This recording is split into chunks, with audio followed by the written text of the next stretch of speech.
There's nothing like HIV. There's no disease, no infectious disease that essentially kills everyone who gets it. The fear factor's gone, and yet getting HIV infection is a problem for any individual. The fear should still remain because it's a virus that kills people. There is this sense of complacency that it's better, and it isn't better. And all these people, these 40+ million people living with the virus, they will die of AIDS.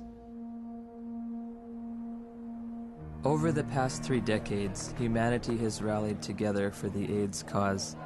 People from all walks of life have united across all social and economic boundaries, joining hand in hand for one common purpose: to end AIDS. And I want you to say the name of the person you're walking for. I'm walking for Robert Johnson. I'm walking for Rock Hudson. I'm walking for everybody that isn't here to walk for themselves.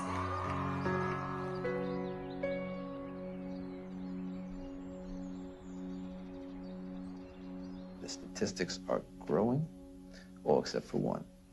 That's the amount of people cured, and it's still 0.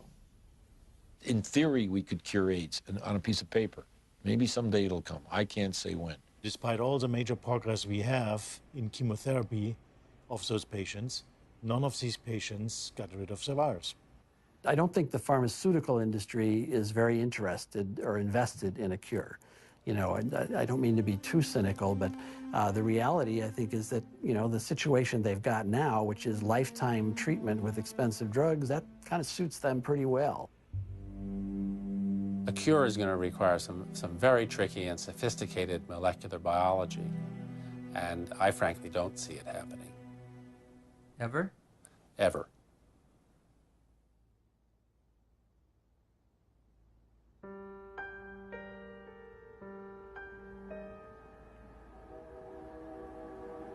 I was born in 1980, a year before AIDS exploded onto the public consciousness. I grew up beneath its shadow like a child raised under the threat of the mushroom cloud. You might say I am a member of the first HIV/AIDS generation. I've never known a world without it. This film is an account of my journey through the shifting sand surrounding HIV/AIDS. AIDS has been front-page news for nearly 30 years. Yet how much do any of us really know about HIV and AIDS?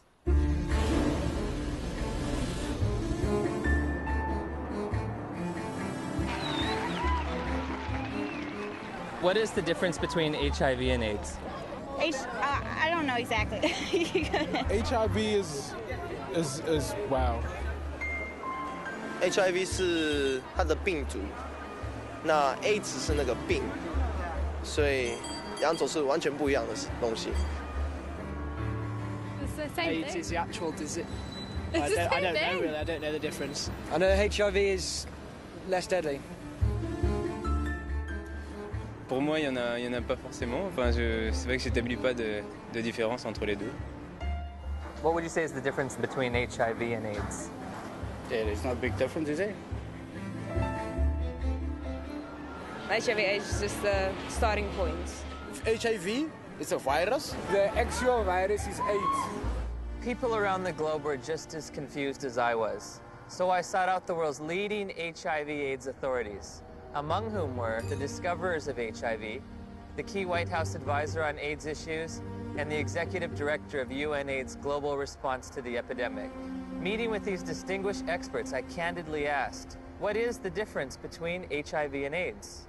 The difference between HIV and AIDS is a really critical concept, and unfortunately it's one that seems to escape a lot of people, or just they don't remember it after hearing it. HIV is a virus. AIDS is a syndrome caused by infection with the virus. So you don't get infected with AIDS, you get infected with HIV, and that causes AIDS. The biggest problem with the HIV theory of AIDS is HIV. There is a group of AIDS denialists that say that HIV does not exist and has never been isolated, which is as bizarre as it gets. We do not say that HIV doesn't exist. What we say is that the presently available data does not prove the existence of HIV. The reality is that HIV does exist and does cause AIDS. I mean, the evidence is incontrovertible. HIV causes AIDS. All right, that's a theory that's there. Let that theory be there. But let's have some other conversations. Let's have some other research. Let's have some other funding. Maybe something else is working here. No. Why nearly 3 decades since its discovery does there continue to be debate over HIV? Why is there no cure in sight? To answer these questions, I needed context. The past is prologue, so my journey begins with a step back in time.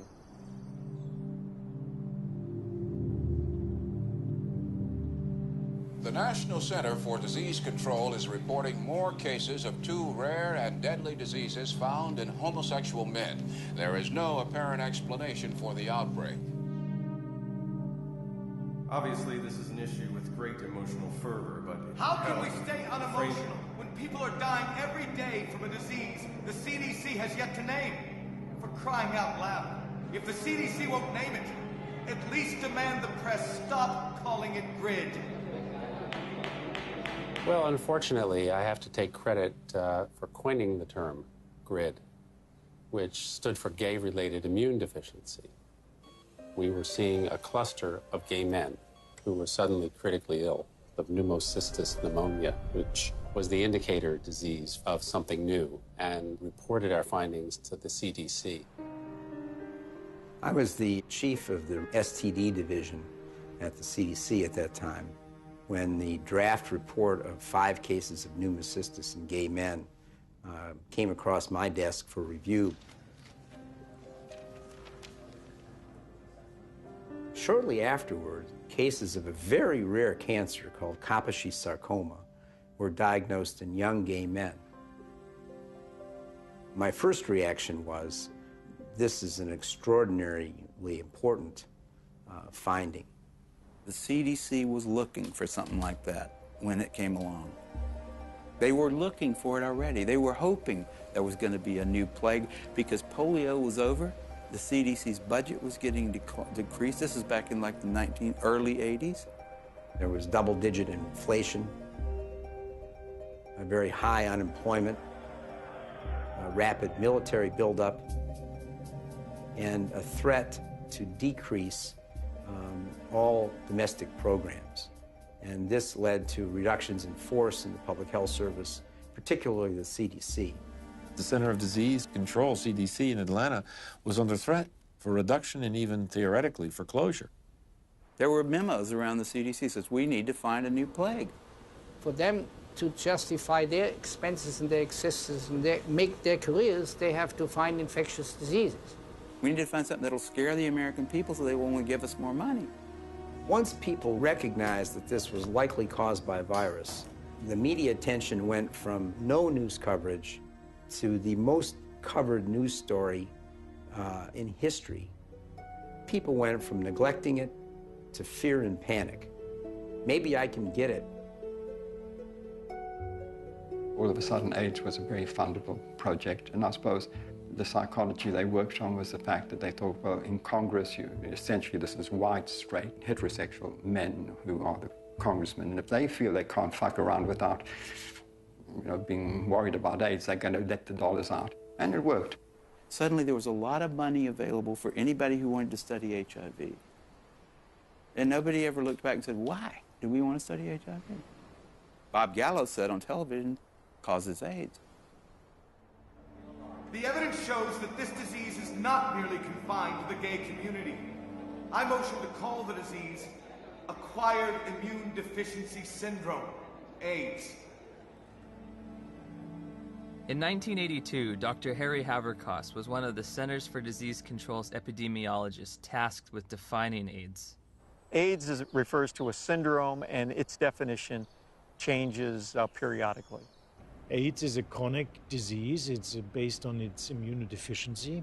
AIDS is not a disease, right? AIDS is a whole lot of different things. Depends on what country you're in.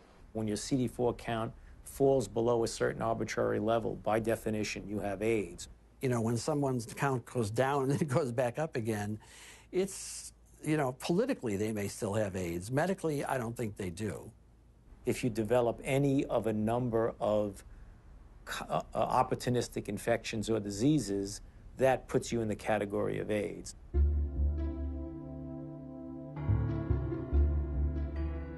We don't even know what AIDS is. AIDS is so hard to define because they change the definition of it every year. The definition of AIDS has broadened over time. It was revised in 1985, and then again in 1987.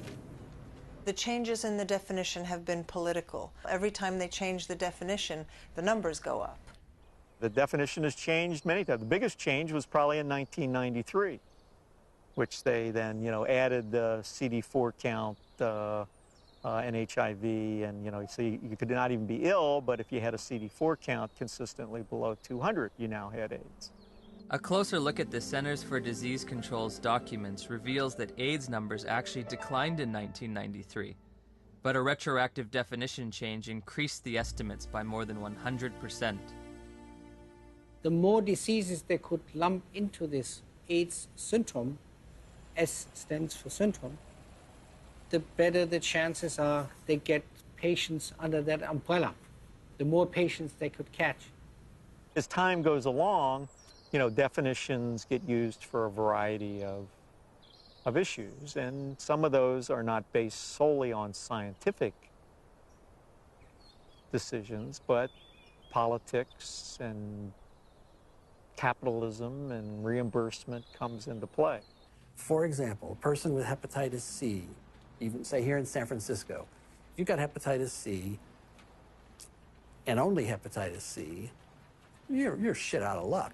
Having an AIDS diagnosis, I get a free apartment. The city of San Diego pays my apartment. I can have the state of California pay for many medications related to HIV. I get Social Security benefits. I can get discounts on my supplements at the local health food store. I also get food stamps and in-home supportive cleaning services. So I was basically a healthy person walking around, and yeah, I had all these wonderful little perks, You get all these benefits, that we fought for and got. But the end result has been a sort of an imbalance. We succeeded, I'm glad we did, but it is a little unfair. Politics, insurance, capitalism, benefits, you can be sick or healthy. I never would have thought that AIDS was so convoluted. Right. Well, as I said, that has changed. How you define that scientifically has changed quite often. Which just makes it difficult to, for the lay people to understand. It makes it difficult for me to interpret the numbers. Africa is purported to have the highest incidence of AIDS cases on the planet. So I trekked to South Africa to witness firsthand the impact of AIDS on that troubled continent. Around 10 million of South Africa's 48 million people have been reported to have AIDS. It's only a 10-minute drive from Cape Town's pristine modern airport to the squalor of neighborhoods said to be ravaged by AIDS. All the facts on HIV and AIDS with Griselda on Metro FM Talk. It's World AIDS Day. There are functions, there are gatherings. The international theme is Stop AIDS, Stop HIV and AIDS. Keep the promise. So many years later, we keep saying the same things, HIV, HIV, HIV. And yet, each time I hear words like HIV and AIDS, I just want to pull my hair out. I'm just so fatigued about how we've packaged the messaging. All we talk about is AIDS. It's a sex virus. You have to use condoms or you die. It's a sick and sad message. People can't think outside AIDS anymore, and it's just a shocking, sad reality. The first AIDS meeting on the continent of Africa was in 1985 in Bangui. We were there with a few people who had experience on AIDS in Africa. And one of our problems was, how can you diagnose AIDS in Africa in the absence of very sophisticated laboratory support? Even though by 1985 there was a HIV test, most of Africa didn't have access to it. So one of the things that we did in that meeting was to sit down and hash out the so-called Bangui criteria for the diagnosis of AIDS in Africa. The idea was, what would be a simple way for a clinician to look at a patient and say that this patient likely has AIDS? We say somebody who has a combination of certain signs and symptoms like major weight loss. And if you have a combination of that, you can say this is probably somebody with AIDS. They wanted a clinical case definition where they could decide that someone had AIDS just by looking at weight loss and persistent fever and so on. It gave something to clinicians in Africa to diagnose AIDS.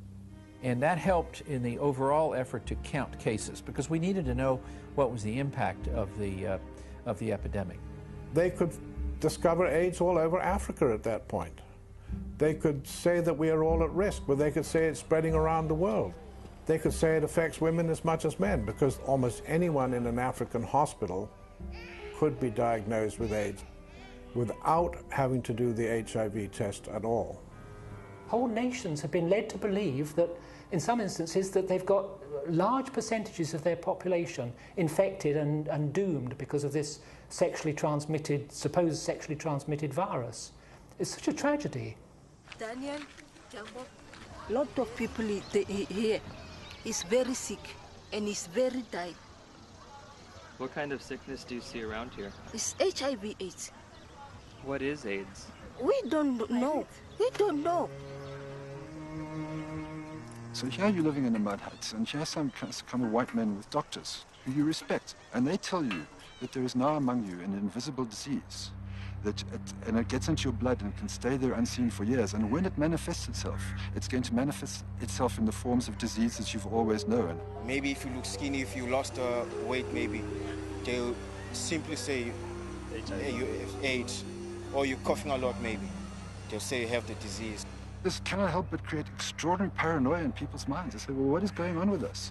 My neighbor next door he's got malaria. Does that mean that he's actually got this dreadful disease that the whites are talking about? Like I could be fat now, then the mentality is that if ever I become teen, then it could be one of the symptoms. I have to ask myself, why now? Why at this time? Dr. Christian Fiala argues that many doctors have misused the Bangui definition. In the era before AIDS, we had to admit we don't know the diagnosis and we could hypothesize. But nowadays, what doctors do is, well, if we don't know what it is, it must be AIDS. We did have patients with the conditions we now regard as AIDS defining, even before the advent of AIDS. People could have TB and not have HIV and fulfill the Bangui criteria. They'd lose weight, they'd have TB, and they could look like they have AIDS when they don't. Is this Bangui definition still being used today? I'm fairly certain that in many parts of Africa where there's still little or no testing available, that definition is still used, and I wouldn't be surprised that it's used in the poorer parts of Asia. This word AIDS, I don't know what it is anymore. I don't know what we're talking about anymore when we talk about AIDS. AIDS is one thing in Greenwich Village and a very different thing in Kampala, Uganda. I visited the World Health Organization's website searching for answers and discovered there are currently more than 12 different definitions of AIDS worldwide. So I turned to Dr. James Chin, former head of the WHO's Global HIV Statistics Unit, for an explanation. In some countries, they felt they were a little more sophisticated than in others. And you have, along with the epidemic of HIV, epidemics of HIV/AIDS experts. And some of them will not necessarily adhere to any international definition. They'll make up their own definition. High school biology class taught me that diseases and syndromes cannot differ from country to country like languages. It was becoming clear that HIV and AIDS were distinct, separate entities, and that AIDS was diverting my attention from the real culprit, HIV. Where to next? The place millions have had their lives changed forever. She says, we have your test result, you need to come in and get it. And I was like, tell me now, Cheryl. She was like, Kim, we really need you to come in and tell me. I said, then I know it's positive, Charlotte. You would just tell me over the phone. And she's like, Kim, don't panic. You can still have a normal life. I can still remember his face. I can remember his eyes. And all he said was, I'm so sorry. I think you should put your affairs in order, and you might have 5 years. I said, Cheryl, I have to get off the phone right now. I have to go tell my dad. He started crying. This isn't the way it happens in the movies.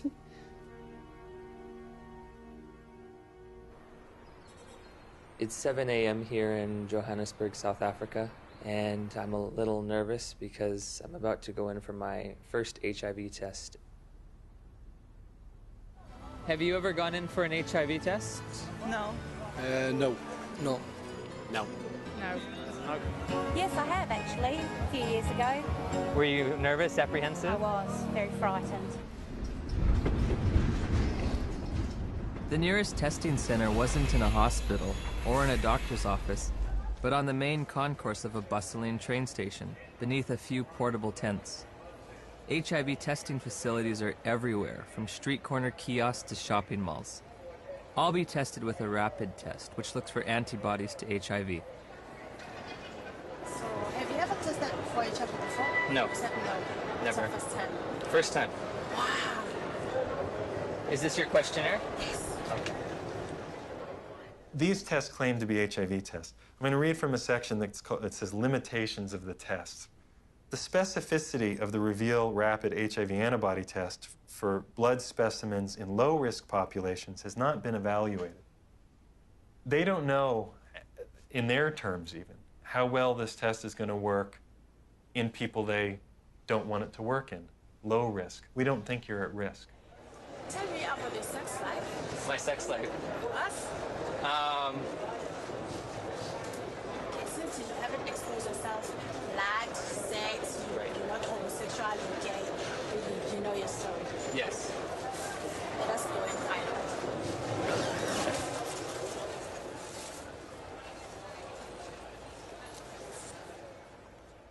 In 1990, we flew to Romania to adopt a baby. We found Lindsay, and she was only 2 weeks old.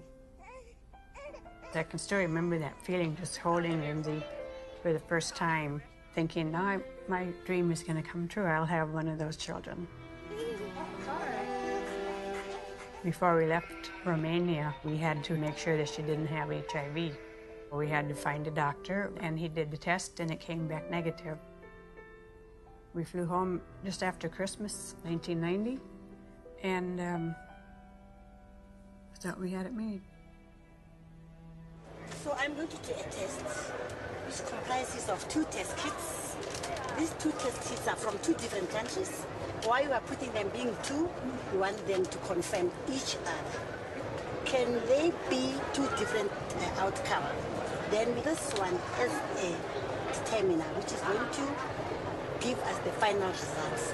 Can I just ask you something, as someone who's a little nervous? Okay. It seems like if this is positive and this is negative, my life hangs in the balance on whatever this one is. Yes. But how do we know that this one's accurate when both of these were inaccurate? This one has been tested to be the one that is going to take out the results that are correct. Oh, so this one is more accurate than these 2? Yes, according to what we have learned. So why don't we just use the more accurate one to begin with? Well, you know what? What if now the more accurate one has a discrepancy? How are you going to find out? I don't know. Rapid tests in Germany, it's not allowed for standard diagnostics. May I ask why? How come you don't use rapid tests for standard diagnostics? Several professional organizations who decide as an expert committee on guidelines how to do things. None of these responsible societies recommend it for scientific reasons. We always say to our clients, even if you have tested here, you can go to other centers and go and test and verify our test. You cannot say we're 100% because you find clients going from area to area doing tests. And they come with stories that I was negative at a certain area, I'm positive with you. How do they decide whether they're positive or negative? We cannot tell because we are using a rapid test. It occurred to me that perhaps the HIV epidemic is reported to be so widespread in South Africa and other poor nations simply because they use these inaccurate tests. There's the saying that if you knew how sausages, what sausages are made of, most people would hesitate to sort of eat them because they wouldn't like what's in it. And if you knew how HIV/AIDS numbers are cooked or made up, you would use them with extreme caution. I decided to investigate HIV testing protocols used throughout the developed world. When we're testing people for HIV, the first thing we do is a screening test, and it's usually a test called the ELISA. But there are also now available rapid assays that can be used as screening methods. Because they're faster. And we all know faster and cheaper is more efficient. If an ELISA is positive, it does not mean that the patient is HIV positive. That's a problem. If we're using antibodies as a screening test to tell who's infected or not, very occasionally you can get false positives. So screening tests by themselves should not be used as a definitive measure of infection. That's why we use a screening test to pick up all the cases, but we use a confirmatory test to eliminate any false positives. Take it easy. I'll just at the side. It should be emphasized that most of the developing world uses only screening tests to confirm an HIV diagnosis. There are no confirmatory tests. Time now is 25 past. At 22, the results will be out, which is going to be 15 minutes. 9 days after returning home, Steve and Cheryl's pediatrician ran a battery of tests on Lindsay, including an HIV test, even though Lindsay had tested negative for the virus in Romania. Dr. McHugh called us and said, we run into some problems with the testing that you did at Methodist Hospital, and you'll need to come right in and see me. I said, well, what is it? She says, well, I'm not going to tell you over the phone. I said, I need to know exactly what this is. He said, you know, we got bad news that she tests positive. And he said she'll have a 20% chance of living to age 2. That was just a shock. Just a shock after all this joy and happiness. We finally found our daughter, and I'm dancing around Romania, and now I come home, and it's like somebody could just stab me. And then I had to call my mom, and that was the worst phone call I've ever had to make, because I even remember saying, that poor girl, she's just not gonna make it. So that we don't have to go to somebody and say, well, you might be infected, but it might be a false positive. We do a second test. That's a test usually called the Western blot. In 1992, when I was told by my doctor that I was HIV positive, that was only a verbal admission to me. She didn't give me the written paper that came from the lab that tested my blood. I found out that it says this indicates possible infection by virus. There can be mistakes from the antibody test, and there are conditions that can cause the test to be inaccurate. Now that I've got the package insert for that test kit, it says positive results using any specimen type should be followed with additional testing. But this is the test that they use to confirm with. This has a margin of error done properly that's extremely low. In other words, it's one of medicine's better tests. I don't think the Western blot is a useful diagnostic test. I don't think it's worth doing. Did he give a reason? You know, anybody can say anything. I think it's stupid to drive a car. But come on, you gotta give a reason. It's a useful prognostic test. Once you know that someone is infected, then you can follow their antibody response as well with Western blots. I'd say he's absolutely wrong. It has a complete usefulness. You don't need a Western blot. And it's become a dogma in HIV research that you need one ELISA followed by a Western. You don't. You need 2 different kinds of ELISAs made in 2 different formats. Would you ever want to confirm somebody is positive using just ELISAs? No, never. It's not, it's against the rules. It's against the recommendations. It's a turbulent sea of argument about how can we use this test? When can we use this test? Why does this test have no standard?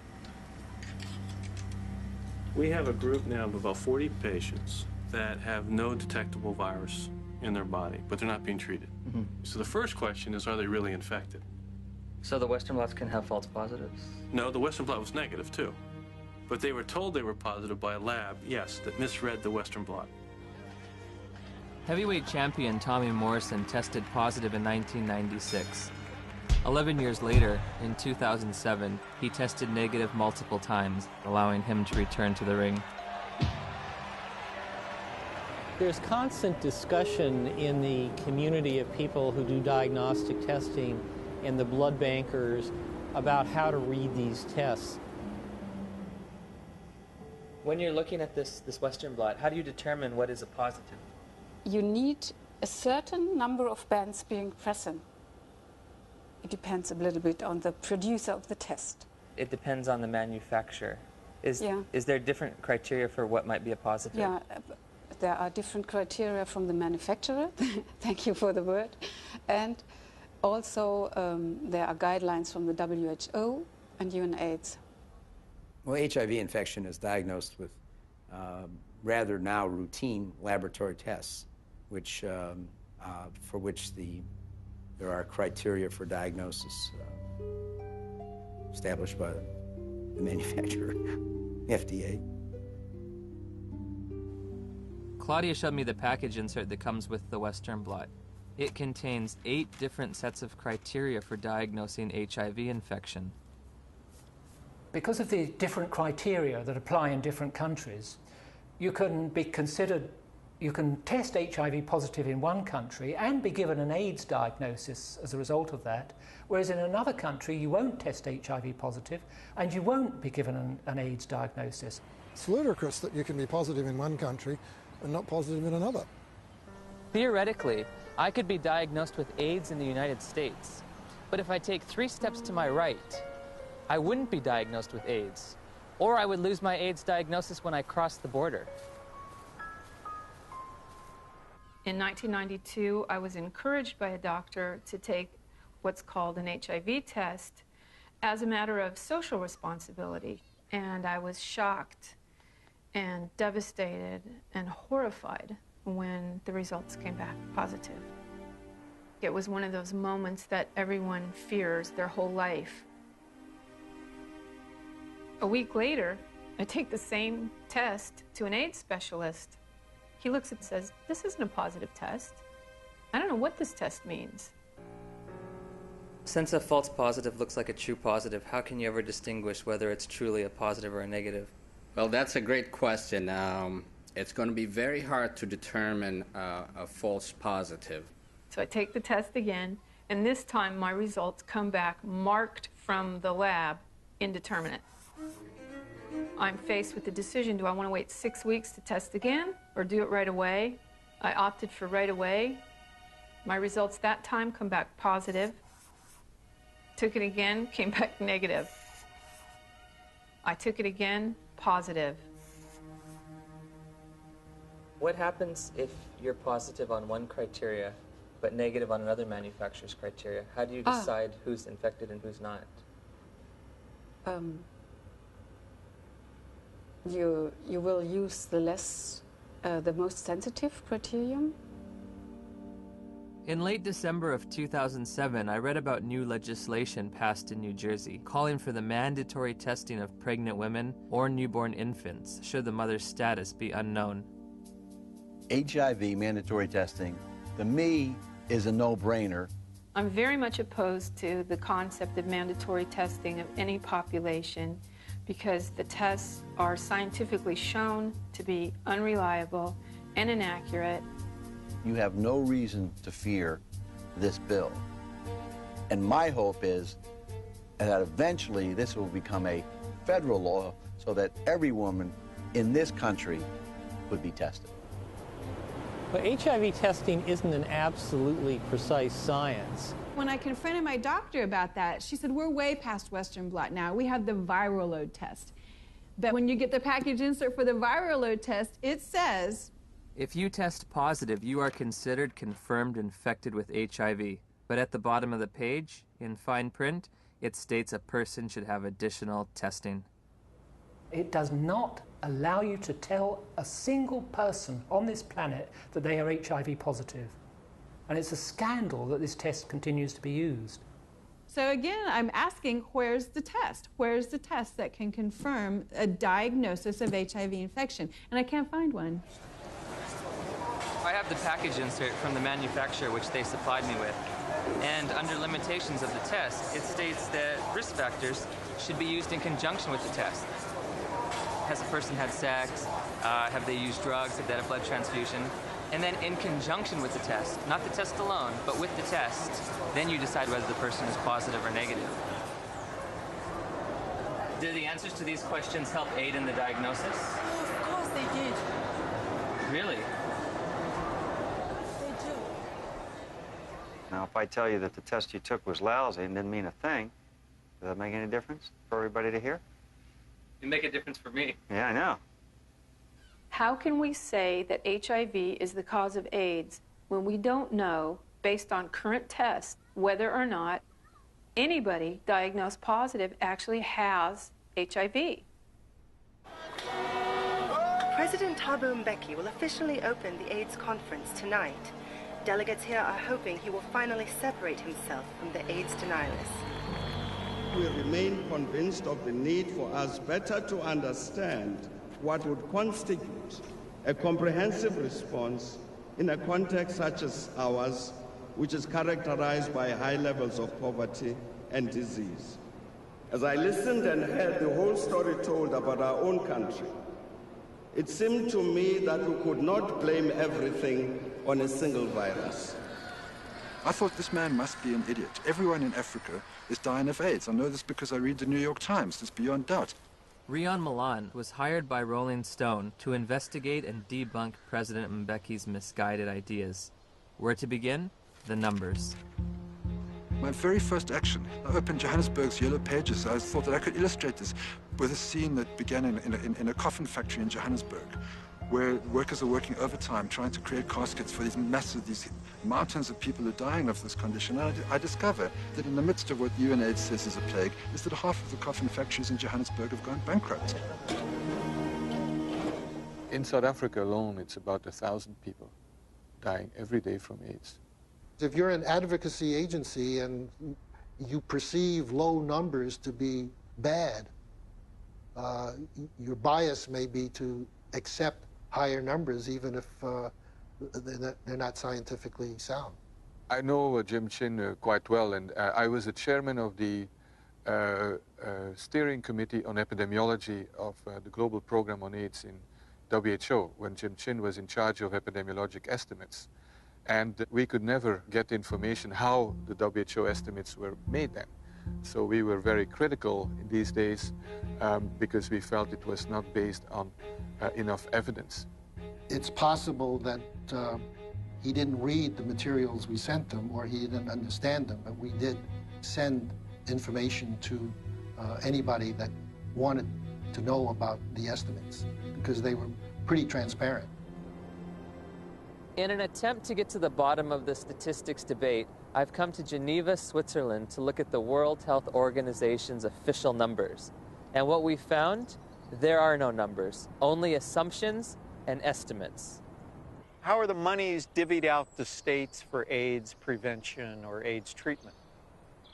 How is government monies sent out to different states and communities? The more AIDS you have, the more money you get. Exactly. The AIDS boards have a vested interest in maximizing and squeezing the data to get the worst possible scenario that they can out of it, because the worse the situation is, the more compelling the fundraising claims are. When UNAIDS was created, about $250 million was spent on AIDS in poor countries. 10 years later, it's $10 billion. That's an unprecedented increase. Still not enough.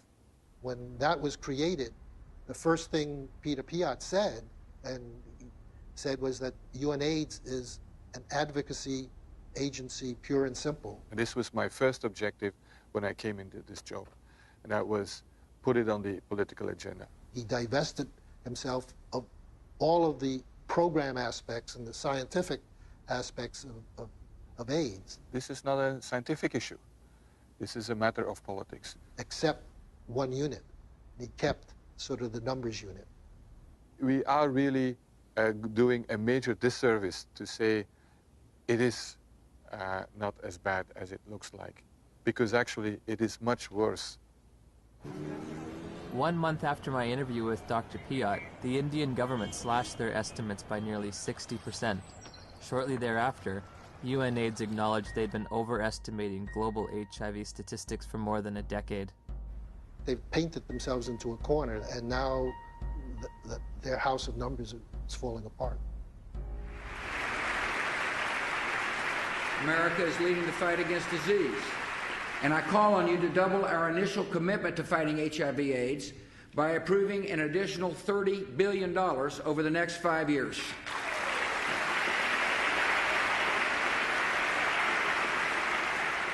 Noble corruption, misuse of statistics, in order to convince people that there's one hell of a problem out there, guys, and we've got to go and do something about it. If you look at the real world, you know, how many people are infected, diagnosed to be infected, and eligible for treatment? There are very few compared to the number. In April of 2008, Congress approved a $50 billion expenditure for AIDS treatment and prevention. The vast majority of the world's population is not at any measurable risk of HIV infection. No measurable risk. Growing up in the age of AIDS, I was taught there were 3 certainties in life: death, taxes, and contracting HIV from unprotected sex. If you don't use a condom, there's a lot of chances that you can actually get the killer disease that is AIDS. I did a study of the heterosexual transmission of HIV in California, and we recruited individuals who were infected with HIV. Then we recruited their sexual partners, and we looked at whether transmission, in fact, had occurred.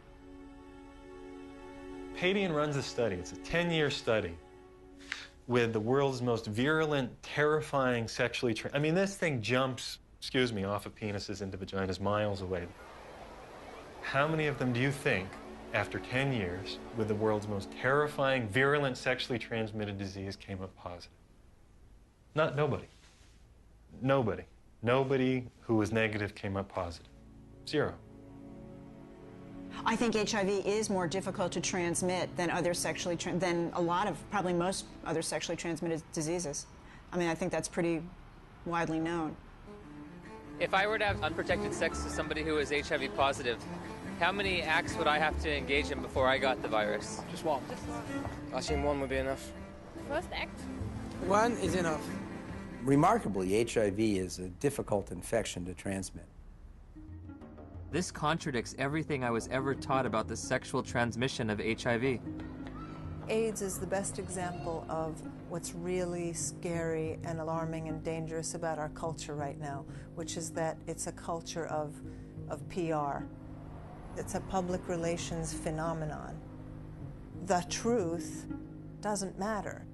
What matters is the image. If we were talking about reality, the reality is that AIDS is over.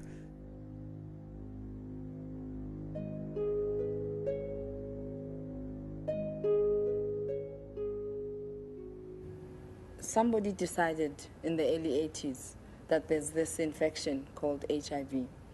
And upon deciding that, I don't think it was debated enough. In 1983, Dr. Luc Montagnier and his team of researchers identified what they thought might be the cause of AIDS. I really was excited because we knew it was a new type of virus, not shown before in men, and very likely to be the cause of AIDS. Of course, at that time, we didn't have the full proof of what's the cause of AIDS. That initial work was rapidly reinforced by additional virology and serology studies in Bob Gallo's lab in Washington. Gallo got pushed by the Reagan administration that wanted to do something on AIDS finally. They literally told us to just close CDC's lab down. We don't care about it. There's a bunch of gays, who gives a shit? I mean, that was really their whole story. So the whole thing that they rested their political response was, well, we discovered the virus. Good afternoon, ladies and gentlemen. The probable cause of AIDS has been found. Credit must go to our eminent Dr. Robert Gallo, who directed the research that produced this discovery. What was new that day is for the first time we were saying, that's the cause, I'm sure. It was a silly press conference. There was not evidence then that HIV was the cause of AIDS. It wasn't called HIV. There was certainly evidence that he didn't discover it. It was discovered in France. The conference was held before any of Robert Gallo's papers were published, therefore before any other scientist had a chance to review them and look at the evidence and see if he got it right or wrong. Gallo's philosophy was to have people to whom he would give the virus be in his own control, so that any information that came out of that would come through him, so that he got all the information. Indeed, often put his name on publications and would, quote, collaborate with them. But should you have any broader view other than his personal glory and your personal glory, this was not a scientific pursuit in any way. The U.S. Department of Health and Human Services decided from now on, we are only going to fund AIDS research that assumes that Robert Gallo's virus is the cause. I didn't think that HIV in 1984 was the cause of AIDS. That's why I did the study comparing gay men with Kaposi's and gay men with pneumocystis. I assume there must be something else. If you go read my paper from 1985 that Kern and Jaffe would not sign on to, I actually lay out the cofactor hypothesis in that paper.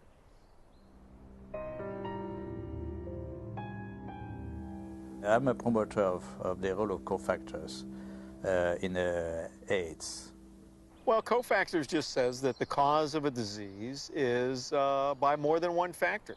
Just simply being infected with HIV is not going to do it. You need certain cofactors. Cofactors are not necessary. Dr. Fauci would say HIV causes AIDS without the need for anything else. That's kind of ridiculous. The data that indicate that any different type of infection like mycoplasma or something like that is a necessary cofactor, I believe those theories have been debunked. What the fuck does he mean? Sorry. What's it? Sorry, what does he mean that there are no cofactors? Where's he coming from? There's cofactors for everything. Cofactor implies something specific. And it really gets us off into tracks that are wandering. Gallo isn't gonna change his mind, but he's probably 70 years plus now. He's gonna remember things. Yeah, we all remember things that are good for us, and we forget the bad things. The cofactors are important to really understand how people get ill, why they get ill. What is asked of an AIDS journalist is to deny an existing reality, which is a strong, growing body of dissent on a scientific question. In August of '92, my dad had just read his latest National Review, and there was an article in there about Peter Duesberg, a maverick cell biologist. He said he didn't think HIV caused AIDS. To deny that this well-identified, well-characterized virus is linked with AIDS is, to my mind, just potty. He said, I can't replicate this in my office. I can't get this virus to do anything. We thought, oh my gosh, my dad is really daydreaming. He's trying to wish this all away because he knows how upset we are. Just wish it all away, and everybody will be gone happy. If Fauci would say, here's $1 billion for alternative theories of AIDS, you wouldn't believe what's going to happen. A lot of HIV researchers overnight would start cofactors. The first year they would call them cofactors of HIV. And the next year, the co would be topped and HIV would be topped a year later. Peter is highly intelligent. He did excellent work. I mean, no wonder he got a full professorship in Berkeley and was nominated to the American Academy of Sciences. But I told you very frankly that he's killing people with his theories, and I still stick to that. They attack him, they attack his ideas, and they present some bogus way of refuting what his science has said that doesn't really refute it. Peter Duesberg? Yes. Oh. They are all prostitutes, most of them, my colleagues, to some degree, myself. You have to be a prostitute to get money for your research. You're trained a little bit to be a prostitute. But some go all the way. In light of all this scientific uncertainty, I asked Dr. Fauci for evidence linking HIV to immune deficiency disease.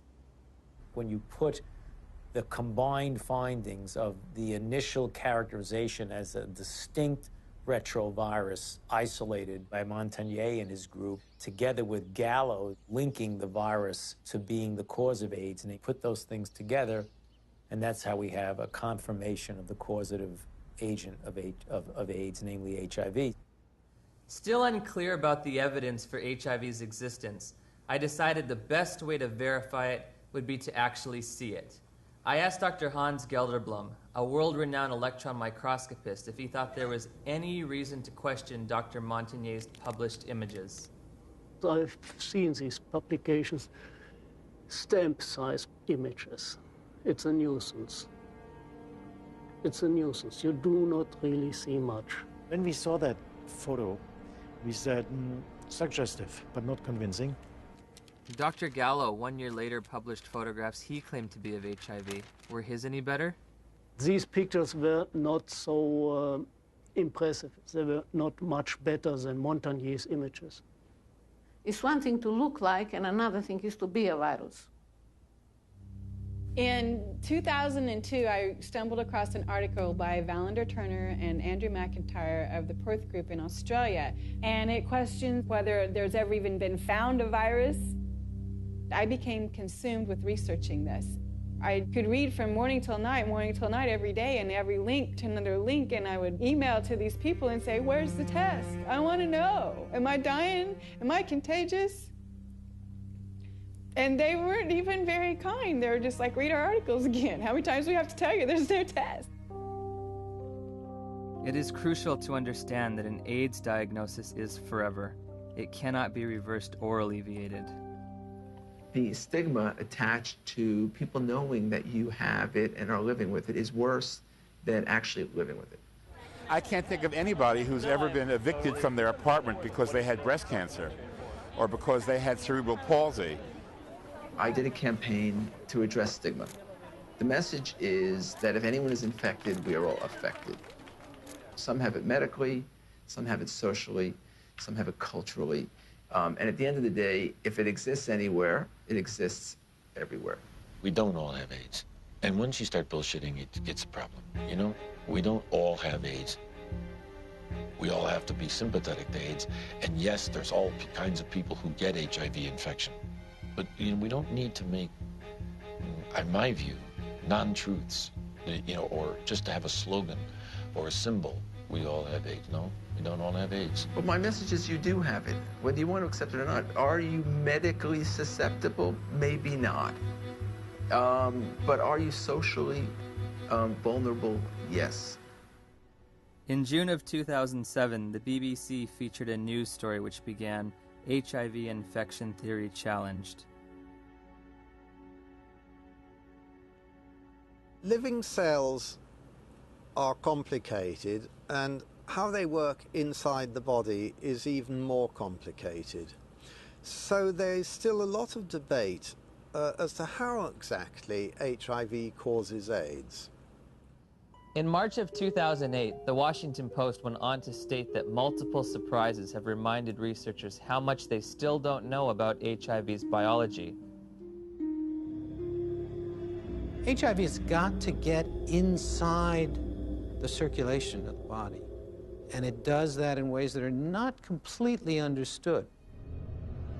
The prime target for HIV is a T cell population called CD4 helper T cells. The way that the virus gets into the target cell, it fuses its membrane to the membrane of the cell. I don't understand the fusion process. I don't think anybody completely understands it.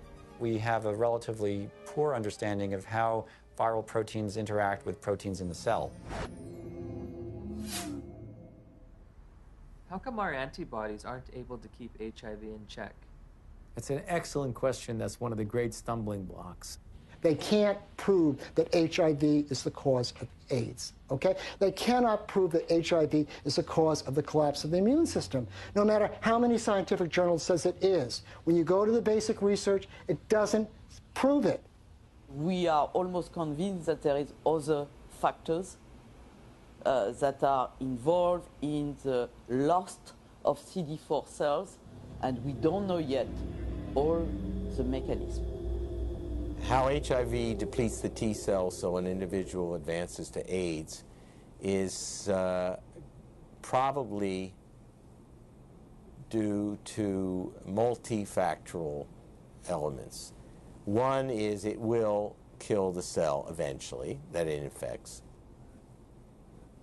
HIV does not necessarily kill the cells it infects. Some T cells are directly killed by HIV, and other T cells keep the virus in check. It's a silent state within the cell, and I think in many cases these cells can return to a normal function. Can that cell return to a normal state? I don't think so. When I was told I was HIV positive, I accepted that on a very deep level. But only by having the courage, the open minds,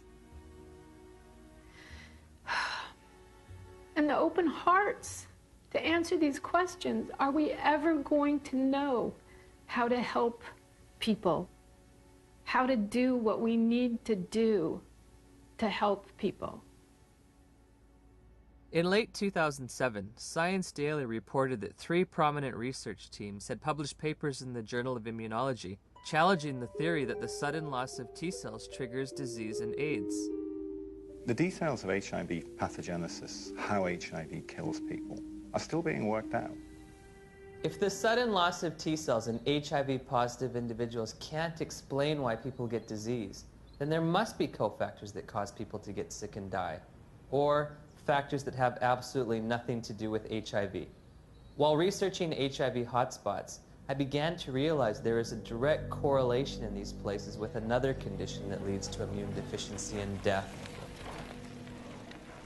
I think it is important to keep in mind, especially for us in the West, that poverty is not a romantic issue.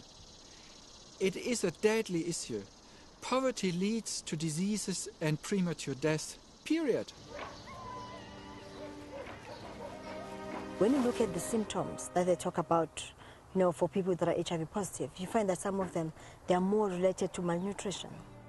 Their nutrition is not very equilibrated. They are in oxidative stress, even they are not infected with HIV. So their immune system doesn't work well already. People are hungry, they're underdeveloped, there are no hospitals, there's no proper medical care. You take away poverty, you're giving people an ability to fight infections. These are toilets? Yeah. We don't have flushing toilets. When flies get into the toilets, they actually come back to touch our food, you see. And look, we need to take that food. And we don't know which infections are there. How do you expect people must survive in these places? Look there.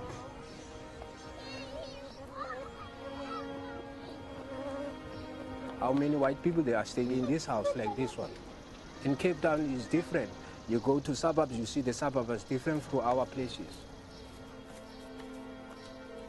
Why have we done nothing for African people, just like give them clean water so they don't die in infancy of diarrheal disease and stuff like this?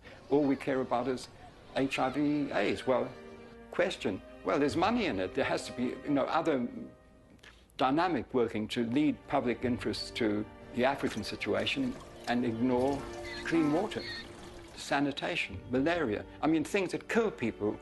This is the beginning of a war. It is a war to reclaim our health. In 2008, USA Today published a news story that stated, if we look at the data objectively, we are spending too much on AIDS.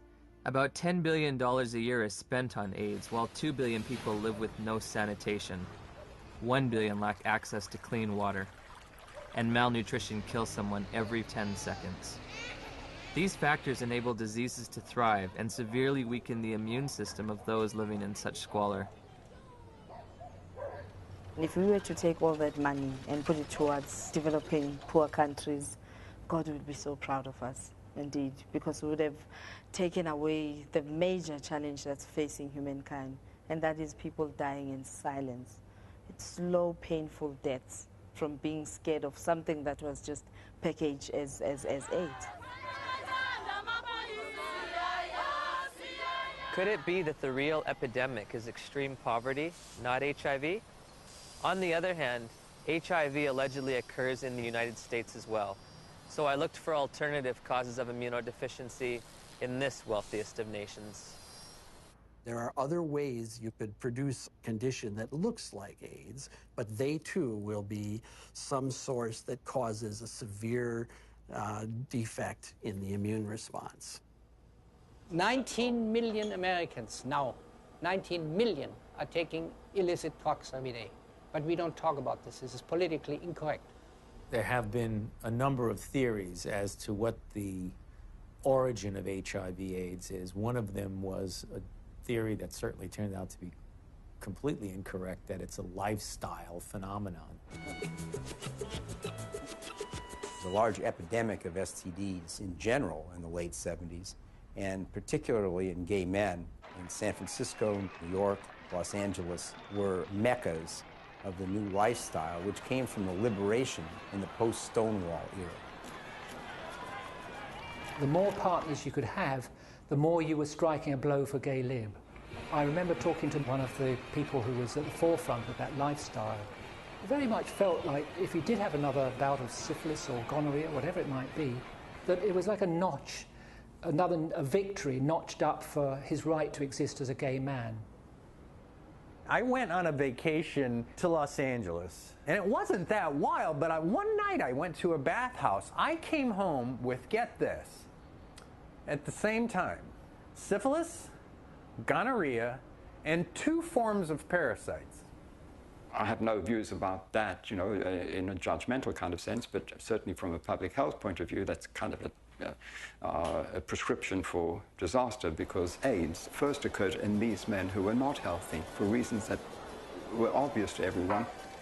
You're talking thousands of partners, sometimes hundreds, per month, lots of antibiotic use, lots of drug use, and the result were people were getting pretty sick. There's a drug called amyl nitrate that was developed in the 1850s and 60s. Came in ampules, and they became known as poppers because you'd pop them when you open these ampules up to sniff them when you had coronary artery disease. The first AIDS cases, for example, that Mike Gottlieb reported were all 5 gay men. They were young. They all used poppers. Poppers, something you walk around huffing all night. I mean, it says flammable, fatal if swallowed on the side of the bottle. They're walking around huffing it all night long. Why? Gives you a great rush. Poppers was a sex drug. They were in every gay bathhouse, every bar, every porno bookstore across the nation. Poppers were visible on the dance floor in the discos. At the end of an evening, the bartender would announce last call for alcohol, last call for poppers. It was like a mad, wonderful kind of a dance that was being done. But if you think that can happen forever, you're wrong. Whether or not HIV exists, whether its role in a weakened immune system is almost irrelevant when you compare it to what was going on at that time. The lifestyle explanation proved politically unacceptable, but the virus explanation proved very, very acceptable to many different parties. Pneumocystis pneumonia and Kaposi's sarcoma were the hallmark diseases for AIDS in the early years. To go back and deconstruct it and say, what exactly did cause pneumocystis carinea? I remember the first patient that I ever saw, my resident brought me to see a young gay man with pneumocystis pneumonia. I knew a little bit about the use of poppers or amyl nitrite inhalants, and I started asking the patient if he used them, and it turned out that he was a very heavy user of amyl nitrites, and much to the surprise of my students, I said, I think the man probably has destroyed his pulmonary immune system by inhaling this toxin. What exactly caused Kaposi sarcoma? We know that now. It was amyl nitrite. We saw KS decline, interestingly parallel to the decline in popper use. We now know that Kaposi sarcoma is caused by a second virus, the human herpes virus strain 8. To rescue comes another virus. As always, when you're in trouble, you find another virus. If one wants to look at really what causes this, we've got to look beyond just HIV and just beyond HHV-8.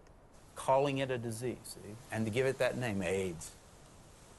So everything's included under that, and you don't have to just say, I mean, if you just said, you know, these people are getting a lot of weird diseases, all kinds of diseases, it wouldn't have had the same impact. It was much better to say, there is an infectious organism on the loose in America, and it could get you.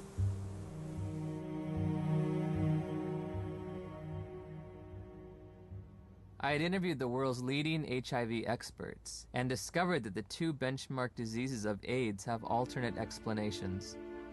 Once again, I turned to Dr. Gelderblum, seeking proof of HIV's existence in the most recent images available.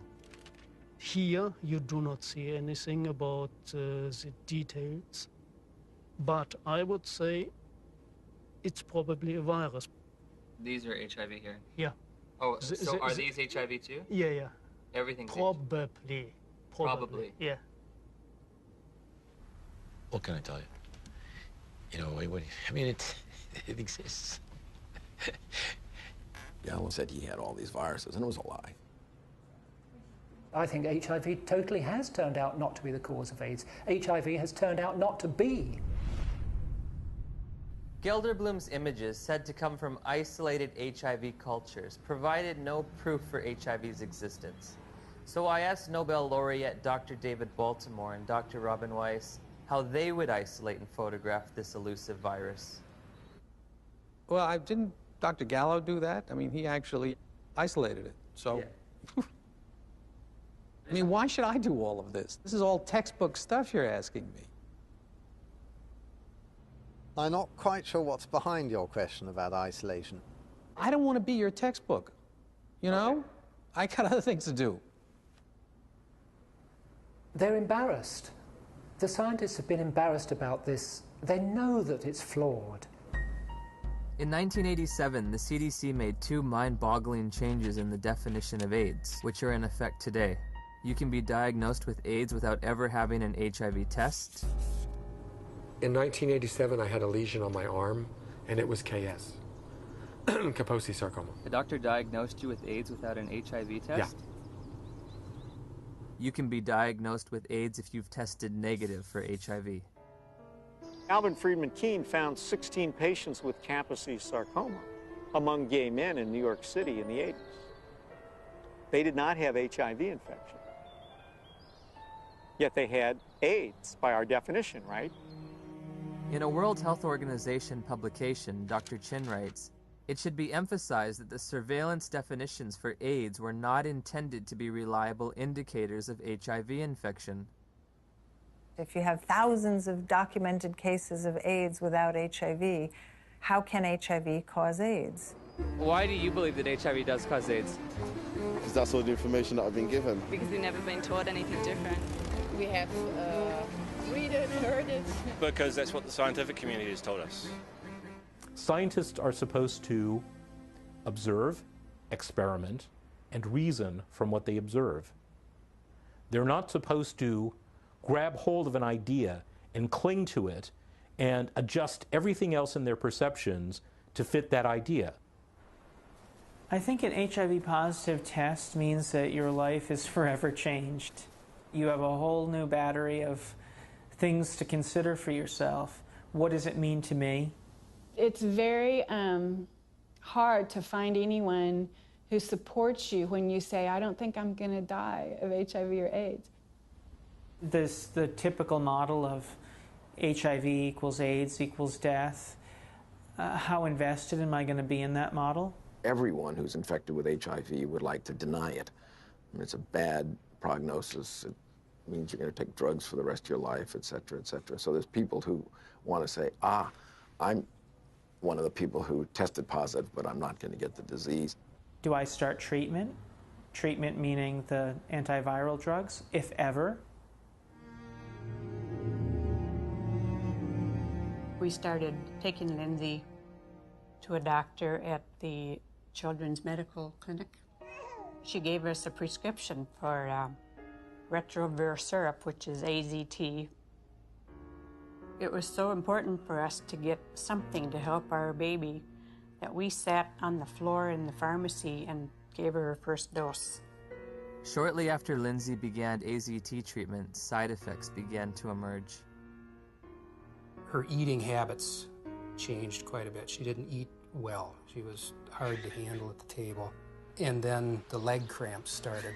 Once that started, it got progressively worse.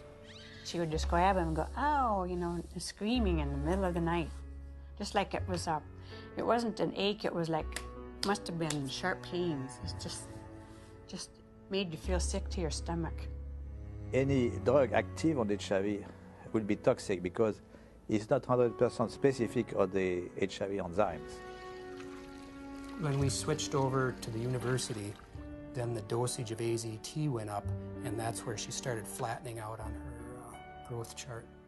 The doctors would try to put a positive spin on how well she was progressing. It was mainly in the T cells that weren't always a positive situation.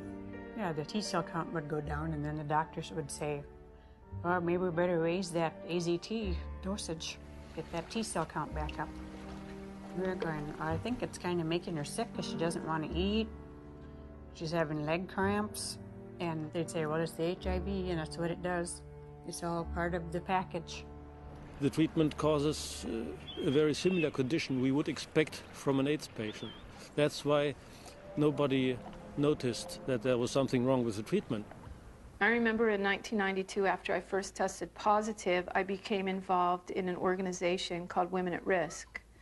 There were 11 of us at the time on the board and involved in the group. All of us except 3 were on the medications.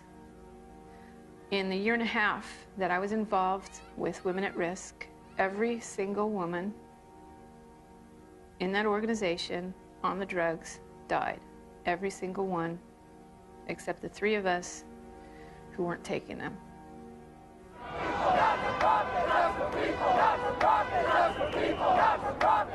We weren't just given handfuls of AZT, we demanded it. AZT should be praised. Where is your humanity? We considered the FDA not giving us these things as being anti-gay instead of being responsible. And so we went and we lobbied and we pushed for all these things, and we didn't think clearly about what it was we were asking for. It's like that saying, be careful what you ask for, it may come to pass. That's the very reason why everybody believed HIV is a deadly virus, because the HIV-positive patient at that time got a deadly treatment. Despite the billions spent on the drug, tens of thousands of people with AIDS have died. And now a growing number of studies are questioning the drug's usefulness.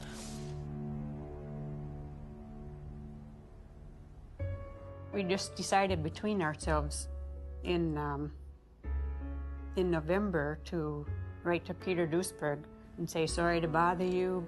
Are you for real? And if Lindsay were your daughter, what would you do?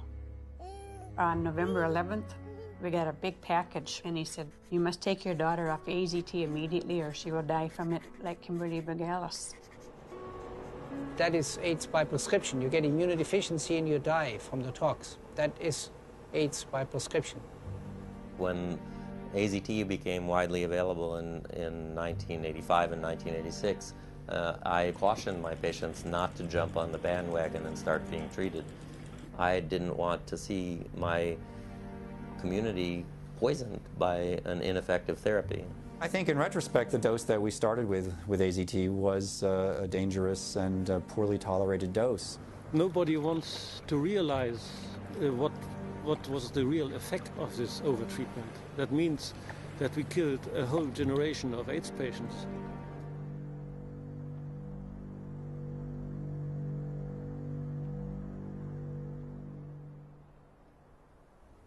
In '96, David Ho announced highly active antiretroviral therapy. Also known as the cocktail, because the treatment combined the newly developed protease inhibitors with older HIV drugs, such as the chemotherapy drug AZT. That was a revolution. What was an 100% fatal illness now could be treated. The AIDS medication today is not that toxic than it was in the early days. And it's a potent drug regime. That means it kills almost everything. I play around with treatment interruption because I think the drugs are toxic. And if I do the drugs continuously without interruption, I think that they'll have a cumulative damage. In the years that we've been using the cocktail, we've found that there are lots of side effects. In South Africa, I spoke to a couple of pharmacists specializing in HIV treatment. How often do you see side effects in patients? Yeah. All the time? Yeah, all the time. Almost all the time. We saw the lipodystrophy, the buffalo humps at the back of the neck, then the lipoatrophy, which is the loss of fat in the face and the arms, giving people a very gaunt look. The risk of heart attack seems to be increased in people on these drugs. With what we have now, the side effects eventually are going to outweigh the benefits. So patients really do better for the short term, but in the long term, they die also. In 1994, Audrey Serrano tested HIV positive. While initially healthy, she was prescribed AIDS drugs which nearly killed her and left her scarred for life. In December 2007, after multiple negative tests, she was awarded $2.5 million in damages. Some people are very fortunate. They don't have these side effects, but many people do. So prolonged treatment is impossible. I know people that are like horses, have no impact with some drugs, no side effects, and somebody else falls apart. The new generation of antiretroviral drugs are less toxic. They can be more tolerated. But for how long? I agree. We cannot give a treatment for life. It's not like insulin, you know, it's something which is toxic. Has a patient ever died from the side effects? Yeah, sometimes it happens. AIDS drugs are all classified as black box drugs. A black box drug is the most severe warning that our FDA will put on a product. It means you could die taking this because other people have died taking this. My sister Joyce was my best friend. She's a great mom and just a very lively person. In 2003, Joyce found out she was pregnant with a second child. She was offered an HIV test as standard prenatal care by her obstetrician. She called me at work and she was like, I got something to tell you. And I was like, well, what is it? She said, I'm HIV positive. So I took a deep breath. I said, well, it's not the end of the world. And she said, well, Nell, I met this doctor today, and he's a specialist. And he says, is there some medicines I can take that'll keep my baby from being HIV positive? Nevirapine. Warning, severe life-threatening skin reactions, including fatal cases. One morning, she was covered in these welts and this rash. It was all over her face. It was all over her chest, all over her arms, her hands. When they're talking about a rash that can kill you, they're talking about a drug that targets the actively replicating cells in your dermis, in your mucosal layers, in your intestine, and stops them from working. And what happens? Goodbye skin. I would never take them. I don't have a problem with other people taking them, but I, as Griselda Kananda personally, looking at the side effects that they come with, looking at the toxins that they present in my body, not now, not ever. I have patients tested in 1985. They were all advised to take treatment, but they declined the treatment for different reasons, because they didn't want to take toxic drugs because they are feeling well at that time. And how are they doing today? They are still living. Healthy? Yeah. Once we came to the conclusion that this was the drug that was causing this problem, irregardless of what the HIV was going to do, she was going to come off the drug no matter what. If taking her off the drugs meant that she could sleep through the night and be happy for 6 months, that would be worth it, rather than live in agony for 2 years or 12 months. You hear a lot of doctors, you hear a lot of educators in AIDS, you hear a lot of people talk about it is probably the drugs that are going to kill us before the disease does.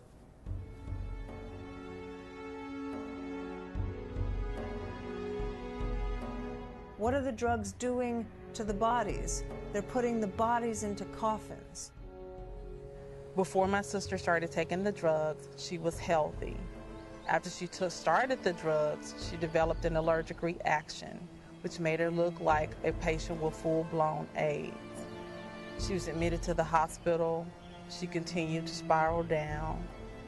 And within 37 days from her first date of taking the medicine, she was gone.